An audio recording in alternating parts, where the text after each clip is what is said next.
Welcome to the Worship Leader Toolbox, and today we're going to talk about the 5 Ds of leading a worship ministry. You do not want to miss this. Welcome to the Worship Leader Toolbox podcast, where our mission is to equip and encourage worship leaders and teams in practical components of local church leadership. We're so thrilled to have you listening to our podcast, and our prayer is that it's helpful for you and your teams. If you have any thoughts or questions, feel free to reach out to us at worshipleadertoolbox.com, and we'd also be honored to have you hit subscribe wherever you're listening to us. Heading now to today's episode with Tim Price. The goal of the worship team is to help engage the church in meaningful corporate worship. It doesn't just happen automatically. It requires many factors to fall into place. Above all, it requires a heart captured by God, a spirit-filled leader who is willing to humbly walk the road as a servant leader in the congregation. So, Tim, how's it going? It's going pretty well. I've been hanging around, seeing what's next, trying things out. Yeah? Talking to people. We had a couple people in our ministry this last week transition from moving to new places. And so it's kind of cool. Last Sunday, had a little pizza party out in the parking lot. I saw the photos. For different people. It's been interesting. That's always weird when people are leaving, but it also is interesting because it kind of is a spurt of energy for everybody in like a reverse kind of way. Yeah. It's kind of like I don't know, there's a lot of identity in the fact that everybody's rallying around somebody as they send them off kind of. Yeah. So, well, I mean, as worship leaders, we know that like part of our job is, we're training up other churches' worship leaders, right? Mm-hmm. You know what I mean? Because most of them don't hang around and stay at your church. So hopefully we're all doing a good job as worship leaders, training up those who we serve alongside with so we can send them off. That's part of it, right? Train up, send off. That's kind of like the whole thing, Yep. And it's awesome. Maybe we should get like a website going of like, hey, I got a great guitar player, average singer, and I need 2 drummers and a just like trade. We just went into like fantasy sports world where it's like, man, I have a great goalie and I have a great defenseman, but I need a couple power forwards. I'll trade you one of my goalie. Now we're just like going places. I've got a talker and somebody who plays during a sound check, but they're really great electric, and I'm looking for a. Oh my goodness. To get back on track, though, Tim, you're talking about the excitement that causes, and I think there's also like some energy and positivity that's built when you send someone off, in the fact of like now there is a need, like there's an actual need, and you can go back and hear this in one of the earlier podcasts, but it's like the empty drum set that's sitting up there, and eventually someone came up to you and was like, hey, I see you got a drum set up here. I'm a drummer. Do you need me to play? You know what I mean? So, by having that need there, it kind of also helps fill itself in a way. So, yeah, that's really true. What is this 5D model for worship leadership? What is this thing? This is something that's sort of old, but my brother kind of came up with it or showed it to me. Maybe he heard it somewhere. Who knows? Maybe we need to give credit somewhere. But it's been several years that we did a seminar on this topic, and so as we were planning to record a couple podcasts, I thought we'd pull this out because it was helpful back then, and it's always kind of been in the back of my mind. The 5D model, or whatever you want to call it, is just 5 words that begin with D that help you in this process of planning and putting together your worship ministry in general. Here are the 5 Ds. They are dedication, development, direction, delivery, and debriefing. And our little podcast script here will kind of just take us through the highlight of each of those. But here's why it's such a big deal, and that's because they're all tied together. So delivery is what everybody sees, like the weekend delivery, Sunday morning church, Saturday night church, whenever you have worship. That's what everybody sees, and they see the delivery in terms of how the music sounds and how the people look and how they stand and how they engage, and kind of the sense, the opportunity for the church to worship based on no hindrances, the words are right. I mean, just all the things that go into great delivery by the worship team. And we want to do all we can to deliver well so that the name of Jesus can be lifted up without people saying, wow, that was too loud, or that was too soft, or that was too weird, or, whatever the thing is that people want to talk about. If you only attack the delivery side and you don't back up a little bit to see these other components, then you never get it fixed. It's just willy-nilly. You're just sitting there saying, oh, well, let's try to do this. Let's try to do that. So you got to really have all these kind of tied together. If you have delivery that didn't go so well one day, then you can look back to see, well, did your team have good direction? Mm-hmm. Like, all the things that fall into direction. Yeah. Like, were they able to know the songs or know what was coming up, or did you even practice? I mean, like, did they have an opportunity to make Did you even practice? make it happen? And we've had a lot of Sundays where we've had to wing it because there wasn't midweek or, Mm-hmm. VBS week at church, the stage is all covered. And so we just show up on Sunday and hope. Hey, I love playing in front of like a jungle scene or like a Arctic snow scene or whatever, that the theme is for that week, the space theme. I mean, like that's just fun. It's fun squeezing in to the little area there. Yeah. And That's a 60 decoration. That's true. What does the decoration look like? I don't know. Oh man, That's good. that could go places on its own. Well, and we could talk about some of these, but the way they tie together really kind of blows your mind, because if your team doesn't have direction, then how can they do good delivery? But another word in here is development. So if your team isn't being developed, like if they aren't learning more and growing more and given the resources to, improve, and if you have a couple of these without the other, like if you have a lot of direction but don't really help develop your team, like if you say, hey, we're here at this level and now we're gonna bump up to a level 10 in this area. Yeah. And we talked about this last couple of weeks. An example is using chord sheets to using just the back wall to memorizing. Like, if we just go from 3 weeks of guitar lessons to memorizing next week's worship, man, that's like you haven't given anybody time to develop. I mean, you can't do that. And it's then a big jump. That backs up to dedication. So if your people aren't developed and given direction, they're not going to be very dedicated, and vice versa. If they're not very dedicated, they're not going to really welcome development and direction. I mean, it all ties together and kind of like helps bring about this great delivery. Well, that's awesome. We got these 5 things, and let's just talk about each one of them a little bit, and just going down this list. So number 1 we have here is dedication. Yeah, and we'll put these posts on the Worship Leader Toolbox Cool. podcast, or not podcast, the blog, so that you can just read each one of them. But so dedication is basically the idea of pulling your worship team together and growing in God's grace and discipleship. And there's a lot of ways you could look at this. Sometimes people think of worship team members as just musicians. So in that sense, you could pull in somebody who is not walking with Christ and they play music. And then in the process of doing it, they wind up, growing. And we've talked about this numerous times. I feel like I could see an argument both ways. I mean, like there's been a lot of people who have unknowingly met Jesus because they wanted to play drums. Yeah. And so there's just a lot of benefit to that. And you want people to be dedicated, though, and you want to grow your team and figure out a way to help them grow in Christ and not just be on the schedule. Yeah. And so dedication's a part of this whole picture. That people are dedicated to serving. Yeah. And I think one of the biggest ways to help cultivate that dedication is that you care about the person beyond how they're serving. If it's like, guitar, drums, vocals, lights, audio, whatever, if all you care about is what they are doing for the team, they're going to quickly fade away, but if you care about, what's going on in life and, like, oh, hey, I saw that, Carter was, was in the hospital. What's going on? If that's like the conversation you have when they first walk in, because that's what they've been dealing with for the last 3 days versus, hey, did you memorize those chords or whatever? Like that right there is like, man, this person cares about, me and my life and my family. And like, you just kind of, you kind of like build that trust and that relationship. Yeah, that's true. And it's kind of the foundation of the whole entire ministry team is that you're in community.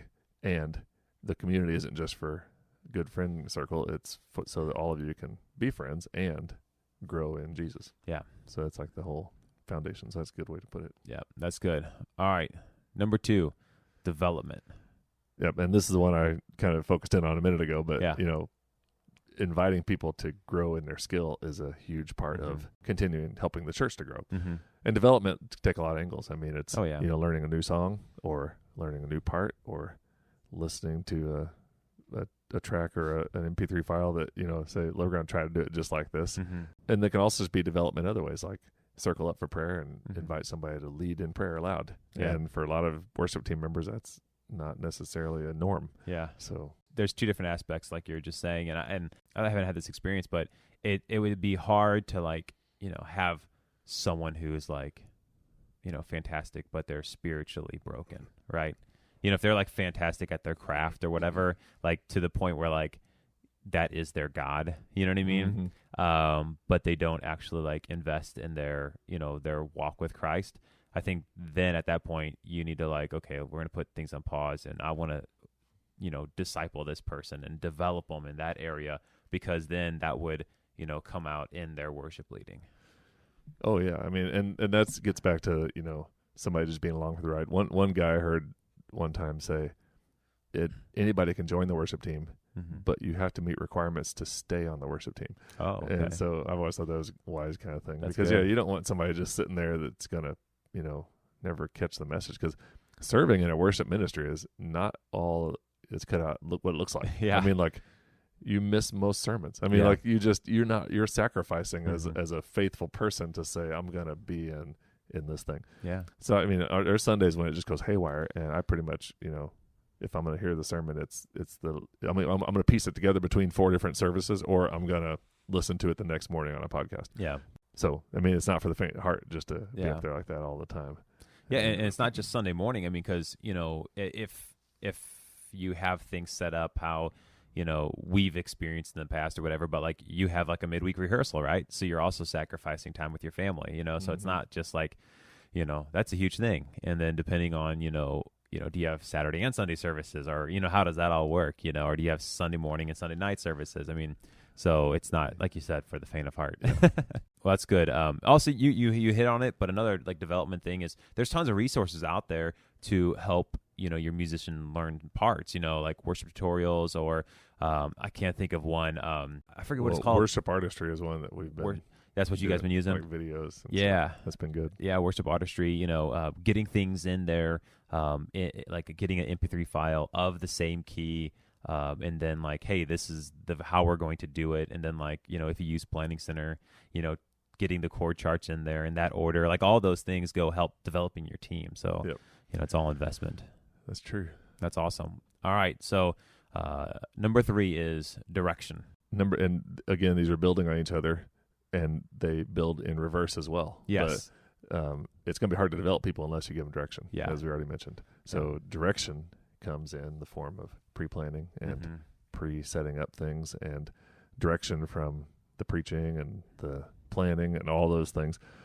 And not to put the burden on people, I mean, there's plenty of worship teams, depending on your church and culture and pastor style, that are able to pull off great corporate worship without having every song line up with the message. I mean, the Holy Spirit can do a lot with a humble heart and authentic team. So you don't have to go nuts, but given whatever direction you can to your team, so that you're able to say, this is the time we're practicing, this is what we're doing, this is what I want you to play, this is what we need you to do, and however that plays out. Yeah. And given direction like through Planning Center, that's been a great tool. Oh, yeah. But in some ways, even Planning Center is like, at some point, you got to develop people on that. And then at some point, that kind of becomes like old news. And then you basically find yourself, pulling off our friend who sends you a text to say, I just sent you an email. I just sent you a Planning Center request. But even that is like direction. Like, hey, here's the steps. Here's how you can easily plug into this whole thing. Yeah. So. Yeah. And for a little bit, I was helping out with Andrew, friend of the podcast, at his church. And one of the things that they do before their midweek rehearsal is they actually like get together and they actually like talk through the full worship flow. So they'll be like, all right, so, at this time we're going to start the 5-minute countdown. And then, at this time, worship band, come on stage. And then when this happens, like they like literally talk through every aspect of what's going to go on, so everyone's on the same page. And then they do the rehearsal, and I found that very like helpful, but also I was like, man, this is like such a simple thing. If you look at past Sundays, throughout serving in ministry, how many times has there been a hiccup that could have easily been fixed had we just spent like 3 to 5 minutes talking through the worship flow. And it's like that kind of direction pays dividends on the whole morning. That's true. All right, number 4 is the delivery, and this is the anchor of the little image. I hope we can put this image in the podcast notes. I don't know if we can, but it'll be on the podcast blog. It'll be on the blog. Yeah. I keep saying the podcast. Everybody's gonna be confused. Look at the podcast blog or the blog of the podcast or what. Where am I looking? But delivery is sort of the anchor, and that is the tip of the iceberg that everybody sees, and down below is all these things that they don't see. What they see in the delivery is that if these other things have been working well. So if what you just described, like meeting together before the service to talk through the flow, and even that is like you'd have to do that before each service because of all. It's just interesting to think about each, and it doesn't you have multiple services in Sunday or that one one style 3 times or whatever the case is. That delivery aspect is what people see and how they go about responding. And whatever you can do in direction, development, dedication, and debriefing to help bring about as seamless as possible of a flow so that there's not a hindrance to people being able to worship. And I know that's personality stuff. Like as a worship leader, when I'm in other congregations sitting there, I can't help but notice things like how they're doing it and lyrics and lighting and stuff and whatever else. And sometimes I'm taking notes like, hey, this would be great. And other times I'm like, I wonder why they did that. Yeah. And then every once in a while I just kind of, transcend that and kind of say, oh, this has been awesome. And, and maybe it's just like I do that for a little bit and then it moves to something else because, when it comes down to it, we all know that God is not in, the worship of God is not in the production. The worship of God is in the heart, and the production is just around there to, as tools to lift up his name. So it's just like, that's the thing. But that's really good. Serving in ministry for, I don't even know, like 10 or 12 years now, in different aspects. I've served in, small churches. And when I say small churches, I mean like, I was serving at one church, and the first Sunday I was there was 8 people there, and that included myself, my wife, our son, and my mom. Okay. So like we were half of the people who were there, you know what I mean? But then I've also served in, churches that had, 1,000+ people, on a weekend, you know what I mean? And with any like ministry book and ministry podcast or blog or conversation or whatever, there's, insights and nuggets that you can take from each little thing and apply to your context. The church where I was, there was 8 people. Well, I'm not going to like talk about light production and this, that, and the other, it's like, but we talked about the importance of dedication by building relationship. And like, that's super important, especially whenever you're doing ministry at that level. Like that's more important than, if the organ player played the right key or whatever, you know what I mean? Yeah. It's fact. If the organ player doesn't play the right key, it's like the relationships grow stronger. Yeah. It's like, okay. So we're going on a tangent now. My favorite memory of this little church I was at, it was at a little church, and it was at the end of the service, and I was praying to close the service. And during the prayer, I heard something. So well, what's going on? So I open my eyes and I look up, and there's a bat flying, swooping above these people. And I tried to be as smooth and as cool as I could. I was praying, but then all of a sudden I transitioned to okay, guys, I'm no longer praying right now, and I'm just letting you know that there is a bat flying above all of your heads right now. And I wanted to keep calm, cool, and collect, but obviously panic, hit, and everything went crazy. They also talk about that to this day, and it's been a couple of years, you know what I mean? That's so funny. It's, it's just kind of building little community moments, but I digress. Let's get back to this list. A quick recap. Well, it's pretty average to talk about a bat later on. It's not very, it's not a big experience people have. It's, I don't know how, I've never experienced a bat flying around like that before. Not that my life is the norm of everybody's life in America, So you have a low batting average. All right. So the 5 Ds. So the first one was dedication. Then we have development, direction, delivery, and finally, Tim, debriefing. So this little image is a circle, sort of, and you can kind of visualize, and hopefully it's made sense here, but debriefing really is what happens to help you fix what you need to fix, and it's an ongoing process. And no matter where your church is on the spectrum that we got off on the tangent of, you always can grow to, there's always something you can learn. In some way you can improve, in some way you can build on what you've got. So debriefing helps that. And you don't want to just debrief and rattle off a whole bunch of things everybody did wrong and grade it with a D+ and go home and everybody's sad. Because worship is about the heart, and it is about really a broken heart. So there's a lot that can be said for just stand up there and just vulnerability and all those things. But debriefing can help whenever you say, hey, what's our steps here? Like what worked, what didn't, and how are we going to fix it, and who's going to fix it, and who's responsible for it over the next week or month or whatever you're going to do. And so we've had that on numerous occasions, because that's some of my style. I love to sit and talk about it afterwards. And I grew up as a preacher's kid, so Sunday lunch was a lot of, oh, why'd that person do that? Yeah, we're gonna have to tell them not to do that. Okay, well, make sure we don't do that. And so I just kind of lived in that world. But I do know that whenever you come back together and say, wow, all of a sudden we realized on that Sunday that the 15-minute overlap is going to require that we have 2 people helping with this particular role so that we can do this or that. Mm-hmm. And you catch that and you say, we got to fix that. We got to work on this. We got to make sure this doesn't happen again.